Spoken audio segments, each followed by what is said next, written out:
प्रथमतः नमस्कार शेतकरी मित्रांनो। तर सध्या आता कमीत कमी एक मागील 15 दिवसात पावसाचं पर्जन्यमान भरपूर प्रमाणात वाढलेलं आहे। तर आपल्याला कांदा रोप लागवड करून किंवा जे शेतकऱ्यांनी नवीन बियाणं टाकलेत किंवा आता सध्या नवीन शेतकऱ्याला बियाणं टाकायचे, अशा शेतकऱ्यांनी ज्या शेतकऱ्याचं सध्या बियाणं उगवण क्षमता होऊन 10 ते 15 दिवस झालेत, अशा शेतकऱ्यांनी एक चांगल्या प्रतीचे बुरशीनाशकची फवारणी घ्या। कारण की सततच्या पावसाने त्या पातीवर स्पॉट येते आणि स्पॉट आल्याने वर शेंडा जळते आणि सारखी सततच्या पावसाने मूळ पण कुज व्हायला लागली आणि कसल्याही प्रकारची पांढऱ्या मुळीची वाढ होत नाही। त्यासाठी तुम्ही काय करा, चांगल्या प्रतीचे बुरशीनाशक रेडोमिल गोल्डम किंवा नेटिव्हो, अँट्राकॉल, M45 साप अशा प्रकारच्या बुरशीनाशक वापरा आणि त्यासोबत तुम्ही एक अँटीबायोटिक म्हणून स्ट्रिप्टोसायक्लिनचा पण वापर करा।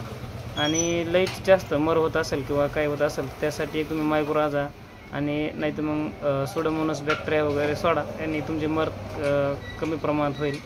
अवश्य या 2-3 फवारण्या घ्या। धन्यवाद।